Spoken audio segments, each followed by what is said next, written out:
Welcome. You are listening to the Be a Better Being podcast hosted by Michelle Zellner and Sasha Berscheid. Michelle and Sasha are here to give you information and inspiration to help you live your healthiest, happiest lives. Thank you for tuning in. We hope you enjoy the show. Greetings. Thank you for tuning into the Be a Better Being podcast. I'm Michelle Zellner, your host.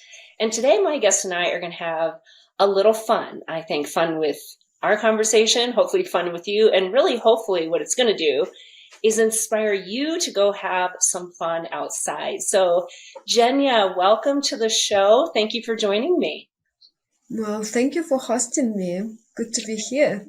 Yeah, well, you're doing something that I think is so important for people to not just do, but understand the full benefits of why you're going to want to do this, getting outside, why that's so important for our physical, mental, and emotional well-being. Before we dive into that conversation, let's just give the listeners a little backstory on you. Okay.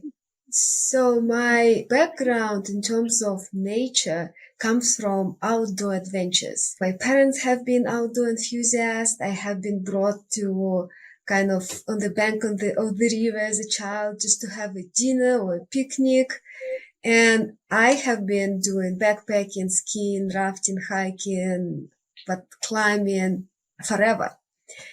And at some point after I became a personal development coach, I started seeing this connection between my personal growth and my outdoor activities.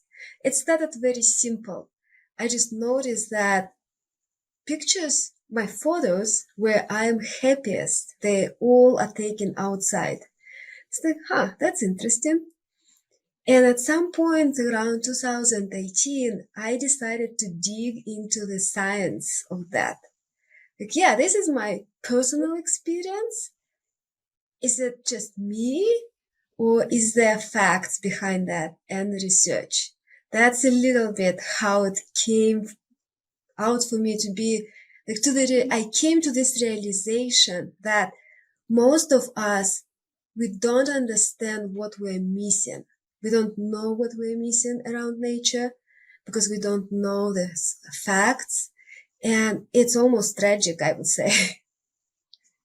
Well, we're going to dive into some of those facts, but I know the listeners are just dying to know, where is that accent from? Where is this woman from? So tell us a little bit about that story and when you came to the States and really started doing what you do now. Okay.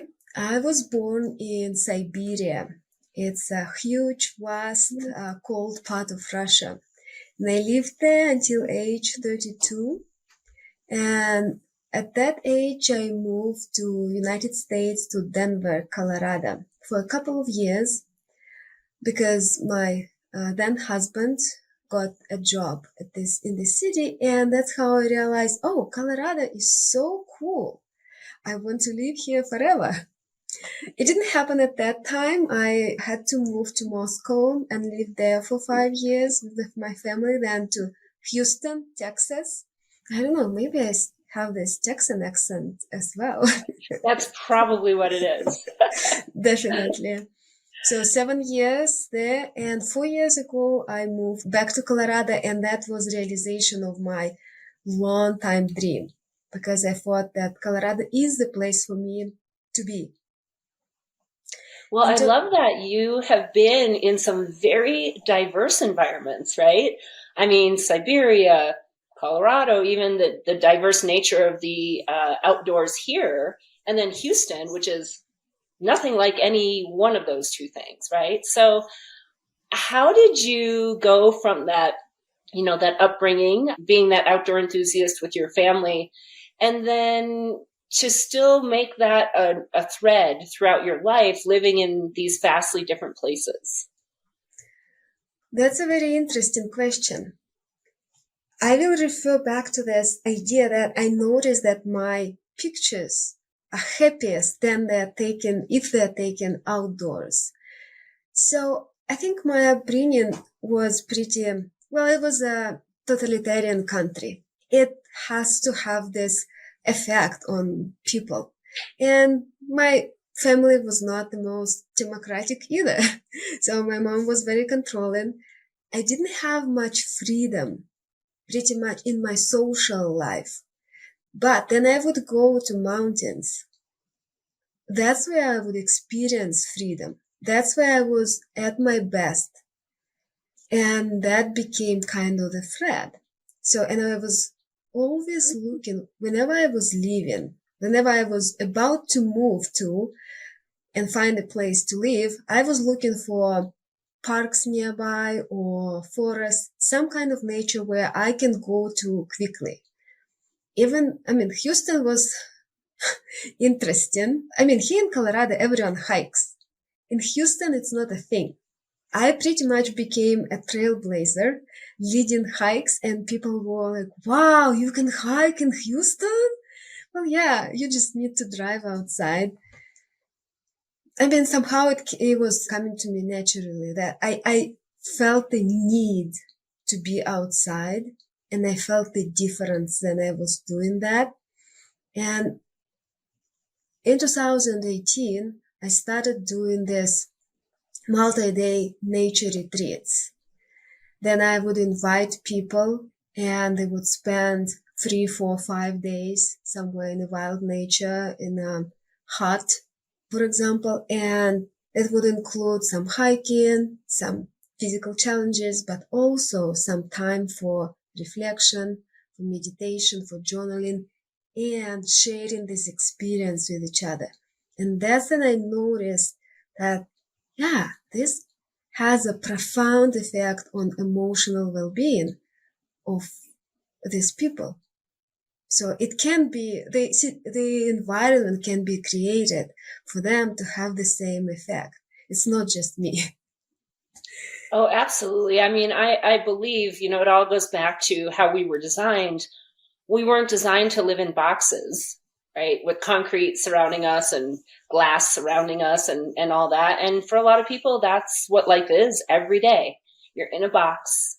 You don't see daylight, not real daylight outside. You don't feel the earth. You don't feel the breeze on your face. You don't breathe in the outside air because you are spending 95% of your waking hours in a box, if not maybe 100%. Certainly, if people work from home and maybe don't leave their house for the day and maybe don't go outside, just even those little things that on a day-to-day basis we're not doing anymore that we probably did a lot of at some other point in time can really start to have a dramatic negative impact on us. So it's no shock that when you go and spend some time outside, because that is where a human was designed to be, that you have all kinds of amazing benefits that come with that. So let's go into some of the science, because I can connect a whole bunch of dots, right? We're outside, but we're also disconnected from the hustle and bustle of our real lives. We're also maybe doing movement as well, because a lot of our time when we're in nature, we're actually moving our bodies as well. We know movement is medicine. Maybe we're also doing it with someone else. So there's their human and social connection that's happening. But let's take all of those compounding factors out and let's just talk about being outside in nature and what that does scientifically. Yeah, definitely. So you can think about this in layers. So the being outside has physical benefits, kind of benefits for your cognition and emotional health, and even higher for your spiritual well-being and higher needs like self-actualization. So I'm referring to Maslow pyramid of needs, as you can see. So the health benefits are the most known kind of effects of nature.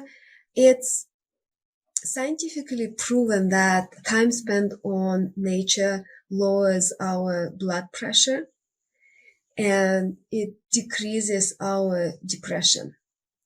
So you pretty much can think about time on nature as a very reliable and highly effective drug. So it also boosts our immunity. I don't know, I love this specific studies and how they are designed and the numbers. Just give you an example. After 3 consecutive days of hiking for 2 hours daily, the amount of killer cells and those cells which are responsible for our immunity increases 40%. There is no drug which does the same. That's Not fascinating. designed. Yeah. And the effect stays for 7 days. The same 40% increase in your immunity. And then a month later, the effect is still lingering, 15% increase in your immunity.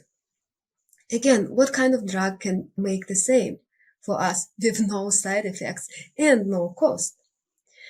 So Texas A&M University back in 80s had a fascinating study led by Professor Roger Ulrich. This professor was kind of a sick child himself. That's where the idea of the study came from. He proved that there is a connection between the view from the window of intense care units and the health outcome of the patients. So the patients of intense care units where windows had the views to the trees and open spaces, they required less painkillers.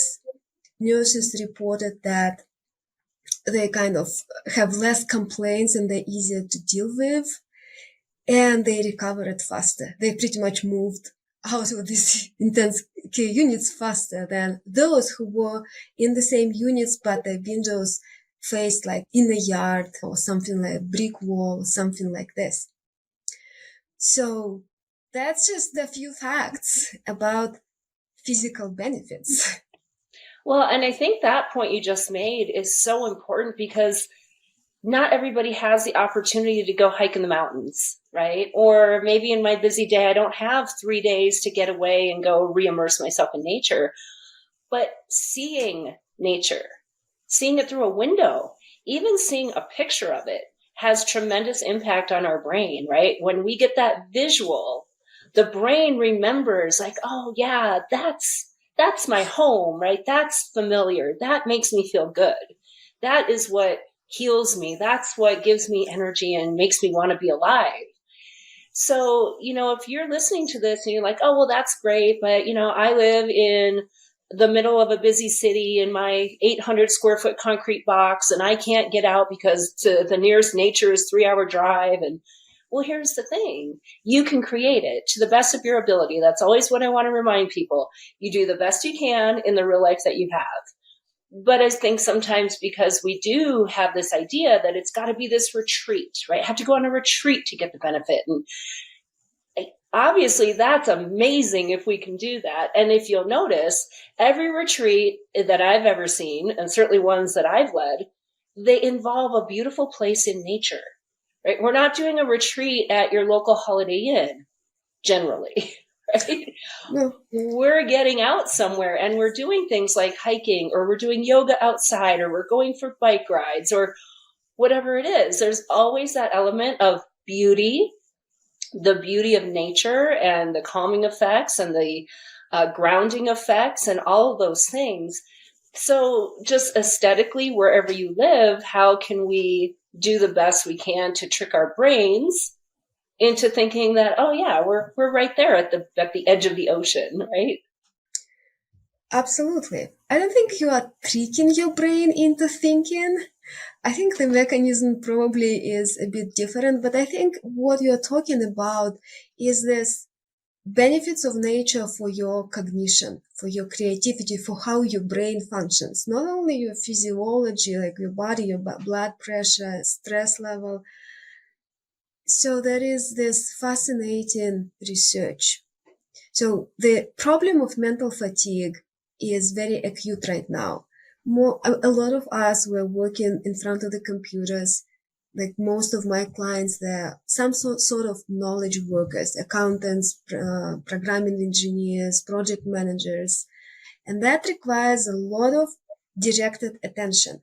It's like, stay on the task, focus, look at this Excel spreadsheet or something like this. And this directed attention is a very valuable resource. It burns our mental energy very fast.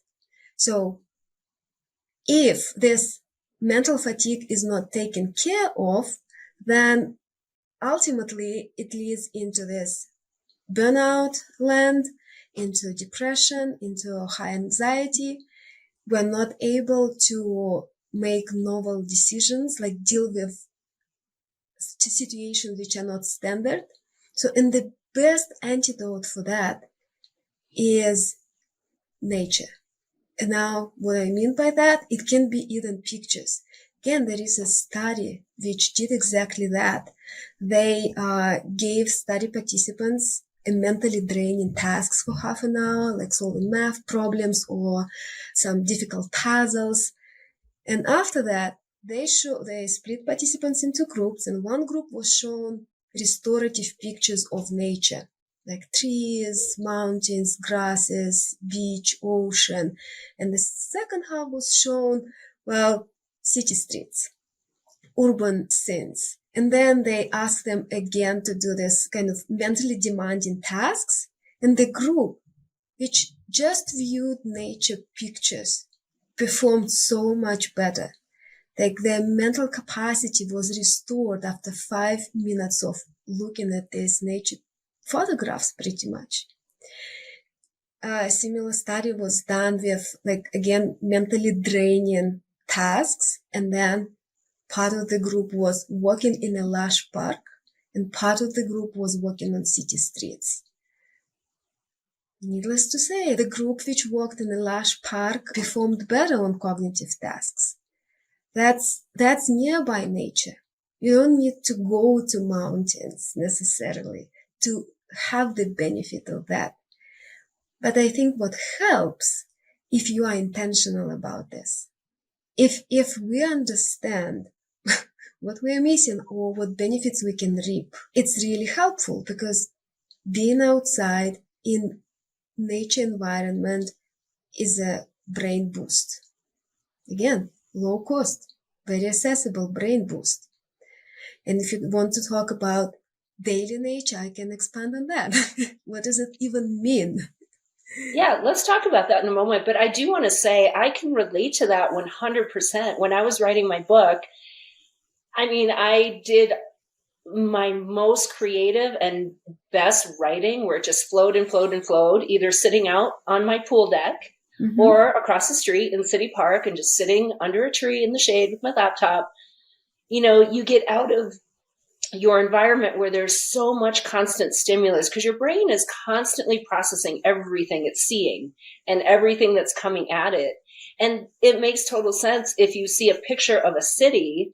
Well, we've all been in a city. We know it's noisy. We know there's lots of activity going on. So your brain remembers all of that. And all of that is more stress and more stimuli to process. Whereas you're in a park and you see a tree, or you see some grass or flowers or whatever, that's usually more peaceful and more calming. And so your brain can kind of deregulate that nervous system and reduce that release of cortisol and all the things. So, you know, it is something that even as I live in my concrete box, I have a nice little patio right back there, and I do try to go eat my meals outside. It's so much easier. Just eat it inside and work while I'm eating. That's why when people are like, oh, I like to work through my lunch break, I'm like, you have to take a break. And it's ideal if you can like do it outside, right? Because I think you're right. We don't fully appreciate what we're missing. But when you do it regularly and you notice like, oh, I do have more energy. I do have more creativity. I do have more mental clarity. I actually physically feel better, which means I'm probably going to function better and be more productive. Then you can connect the dot that, oh, it's because I spent some time outside. Yes, as any natural remedy, nature is not like quick fix. So you go and you take a pill and you feel the effect like immediately and pretty powerfully. But with nature, it takes sometimes to notice that you need to be attuned to yourself to notice that. But the effect is so more sustainable. So let's talk about the daily nature. I like to share with my clients the nature pyramid. It's pretty much a pyramid which tells you how much nature do you need daily, weekly, monthly, and every year and what kind of nature. So daily it's at least 20 minutes, and 20 minutes outside, that's a minimum to keep us physically healthy and emotionally sane. And by daily nature, I mean it's a light. It's a like private and public architecture which allows a lot of light. Literally, if you have a chance to move your desk, if you're in home office close to the window, do this, because Google had a research. They made a connection between productivity of their employees and the fact that the desk was located next to the window. Then indoor plants. That's another thing, small thing, gardening. Then walk even on the street. If you can go to the park, even better. And never ever try to work for 8 hours straight. That's not how brain is supposed to work. So there is this neuroscience created this 90-20 rule. 90 minutes of intense work, then you use your directed attention, you stay on task, and that pretty much drains the battery of your brain. You need 20 minutes of restoration, and the best restoration is water your flowers. Step outside, do meditation, talk to real people about something outside of work. But don't take this 20 minutes on your phone checking Facebook or, I don't know, messaging your friends. That's not restorative for the brain. So what else is daily nature? Pets. Yeah, naturalistic landscaping. The beauty is functional. So, things that are so very simple, right? I mean, yes. I remember I grew up, my mom actually had a plant business. So we had plants everywhere. And then we lived in the country. We had the garden, we had the yard, we had the flower bed, we had flower bed over here and a flower bed over there. Like it was constant. Yes. And so as someone who grew up with that, we had the woods next to us. We would go play outside, build forts, make a scavenger hunt. In the winter, we made igloos and, snow hills. And then we had the place for the pond, which was a pond for a while. And we explored all the things right over there by the hedgerow. I mean, it was pretty constant exposure in some way to being outside. And I know for so many people that is just not their reality. And, I mean, technology plays a huge role. It's cold outside. Let's sit inside and watch movies. Let's get on our devices, right? And it's such an addictive thing to do as well. But you know what? Nature is also addictive. And so once you start opening yourself up to that and introducing it into your life in those consistent ways, and you start to feel those benefits, then you're going to continue to do it. So let's go to the next step of the pyramid. So after daily, then what comes next? It's weekly. So for weekly, the minimum which you are looking for is 1 hour. It can be a walk in a park, but you need to be intentional. It's very likely going to be your weekend. Then you can find this. It might involve some driving or traveling to the place where you can find more naturalistic environment. But again, it's a matter of intention. I mean, different nations have different attitudes towards how to spend their weekends. I would say that Finland is a world leader in this way. So 78% of citizens of Finland engage in activities like berry and mushroom picking, meaning they all are outside. 78% of people spend their weekends in the forest, picking berries or mushrooms, or just fishing or doing something like this. So, and then monthly, you are looking at least a weekend per month. Then you would like to find a place which feels more like wild nature. It can be either a very big park where not everything is manicured and not every lawn is mowed. You're looking for pieces of wild nature, open spaces, grass fields, beaches. And that has this different effect on us. It's more about our emotions. It's definitely a thing in Japan. So I don't know if you ever heard about forest therapy or forest Yeah, bathing. actually I have. Yeah. Yeah. So Japanese name for that is Shinrin-yoku.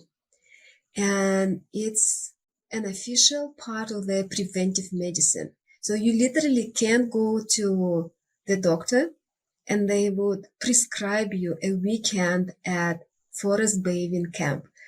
The last time I checked, which was a few years ago, they had 38 forest bathing camps all over Japan, and 25% of Japanese population actually at least once in their life engaged in these activities in their camps. So what they do in these camps? They just spend quiet time on nature. They usually have forest therapy guides or therapists who would guide the activities like look at the blade of the grass for 10 minutes or touch the bark of the tree, look up the tree, gaze at what you see, stay with it for 10 minutes. It's very slow. Now, let me speak about us Coloradans. We have a state of outdoor athletes, pretty much. People who hike, bike, ski, and climb, and all of that. And that's great. That's amazing. But I so deeply believe that if we add to this very intense activities moments of slowing down, that would be so much more beneficial. My personal favorite is to hike for a couple hours and then have a half an hour sit spot. Just find a nice location. Sometimes even step outside of the trail, maybe 100 feet away, and sit there. And you will see a completely different world. And that brings a different perspective for us. Well, yeah, now let's go to this the top of the pyramid. Every year, it's good for you if you spend at least 3 days in the wild nature. It's not only about your health or emotions, it's about meaning of life. It's about reflection. It's about contemplating, is my life going in the direction I want to? And why is it better? I mean, you can contemplate where your life is going sitting inside your house. That's true. And you're still better if you do this. But then you're outside. You have a different perspective. You are thinking outside of your box and you are connecting with your powerful self, with your true self. You are making a vision based on your best self rather than tired, exhausted, and from your tunnel vision self. So David Strayer is a professor at the University of Utah, and he pretty much discovered this 3 days effect on nature. He proved that when you spend 3 or more days, consecutive days on nature, something very profound happens to you in terms of making meaning of your life, in terms of connecting to your values. I mean, creativity, by the way, increasing usually 50%. 50% increase in creativity. Again, I don't know any other way to increase creativity that much. And an important thing which we experience when we are in the wild nature for 3 days or longer, it's inevitable that you will come across beautiful, amazing places which will induce the emotion of awe. And the emotion of awe, just this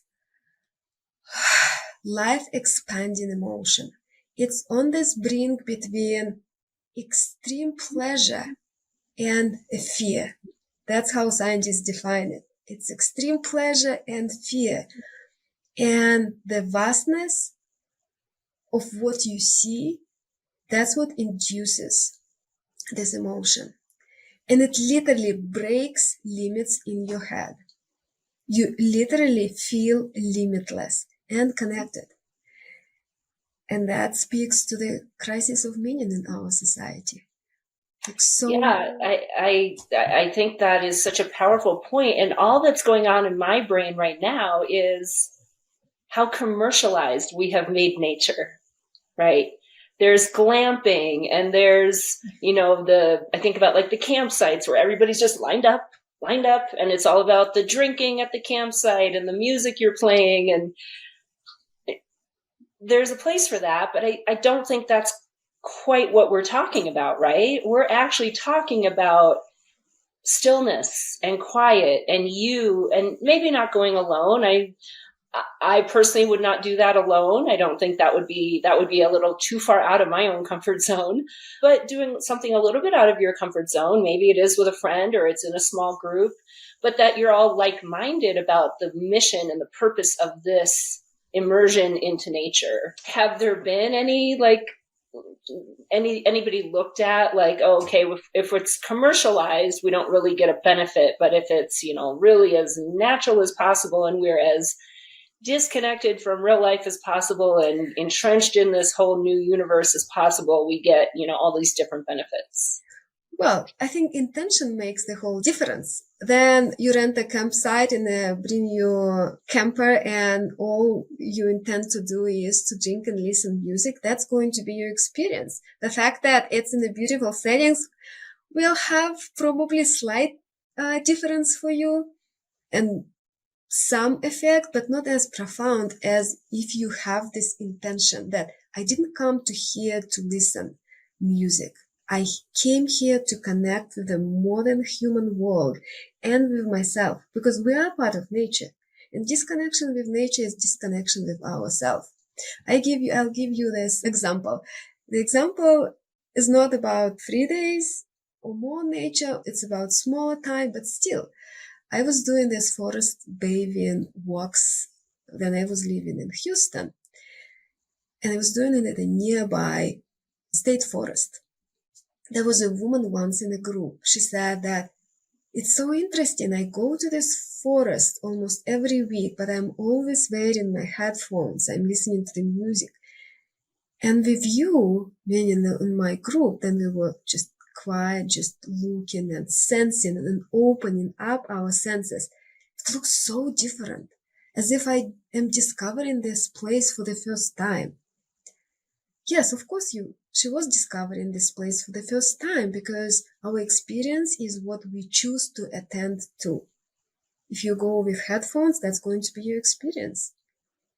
Nothing wrong with that, but those are two different experiences. I love that. And I think it is something, even if you're going for a walk in your park, right? What do? We walk with a friend and we talk. We got our headphones in to listen to the podcast or the music or whatever it is. We like distraction. And yet when we're distracted, we're literally distracted from all the benefit that we could be getting if we were just noticing nature, noticing the flowers, noticing the trees, noticing the birds, noticing the wind on your face, right? And it is something, again, like the whole intentionality about it. Before we wrap up, I want to talk about the summit that you have coming up, Figure It Outside.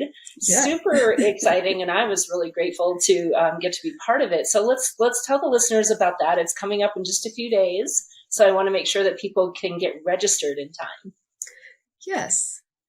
So the idea of the summit came to me then I realized that, as I said before, it's tragic that we are not aware how powerful and accessible, because it's free, nature can be. It's such a huge resource which we are not using and we don't know what we're missing out on. So the idea was to bring together experts who actually work on this intersection of nature and human growth so they could speak about mindfulness and nature, the benefits of outdoor and nature, contemplative practices, nature travel, spirituality and nature. We didn't touch on that, also quite a big topic, and also would share not only their knowledge and experience, but some practical tools. So to register for this conference, you just need to go to www.figureitoutsaide.org figureitoutside.com. The registration is free, and you will get access to all these amazing interviews of amazing experts. People are so inspiring. The work they're doing is so inspiring. So, and it's my mission. I feel like it's my mission to bring this to a broader audience. I honestly think mostly about people who live in big cities, who, as you said, don't necessarily have nature in their backyard, not surrounded by grass fields or prairies or mountains. But if you are intentional, you still can reap the benefits of what nature has to offer in all its forms. And in at different stages of your life, you might be needing different ways of nature. Well, Jenya, I love what you're doing. I love that you're bringing this conversation forward, because I 100% am in alignment with what you see and what you think. And I know the benefit, because I know how I feel when I get out and get outside. And, even when I'm like, oh, but I have to drive an hour to go paddleboard, and why bother? Once I'm there, I'm like, I'm so glad I did this, right? And that's like our little obstacle to get over. Yes, sometimes there's hoopla. That's why I call it, there's hoopla involved. But you go through the hoopla so that you can get that benefit. Because if you consistently choose not to, you will get no benefit. So listeners, I hope you sign up for the summit. We'll have all the information to connect in the show notes as well. And, let Jenya take you on a nature retreat or on a forest bath. I'm sure you have those things going on. Let's tell them a little bit about that before we sign off today. Yes. So then what you can immediately do, you can go to my website, spiritualsherpa.net, and I have free resources. So one of the resources is this nature pyramid, because for people sometimes it's difficult to comprehend just listening. So I have a visual. You can download it for yourself and see this. What are your daily minimum of nature, vitamin N? What is your weekly, monthly, and yearly dose of vitamin N? So another resource which you can get from my website is a checklist. Pretty much it's an action plan that you kind of can follow through what you can do to increase the presence of nature. Very doable things, like going to the park, like moving your office desk close to the window and stuff like this. So those are free resources which you can do on your own. If you sign up for my email list, I will inform you about the next retreat I have. So my nature retreats, they're designed for people who need to think about their life, so who are in some sort of transition. They either need to find their new identity or decide what their next steps, what's the next chapter in life. And it can be triggered by a lot of things: loss or change of job, change in marital status, like divorce, for example, grieving, sudden illness. So people need this time to process, and there is no better place than to do it in a small group of people, moving and outside. And that is why we figure it outside. I love Yes. it. This has been such a delightful conversation. Thank you so much for joining today and sharing all of this with the audience. Everybody listening, I know there's a lot to digest and absorb. Maybe you'll first take a time out and go outside. And even just by doing that, you're going to be a better being. So thanks everybody for listening. Thank you for listening to the Be a Better Being podcast. Michelle and Sasha hope that what you heard today inspires you to embrace this journey of life with an open mind, a kind heart, and a willingness to learn and evolve. If you enjoyed the content, please help spread their message by subscribing, sharing, and leaving a 5-star review. If you have a show topic idea or would like to be a guest, please visit betterbeings.net and fill out a contact form. Until next time, go and be a better being.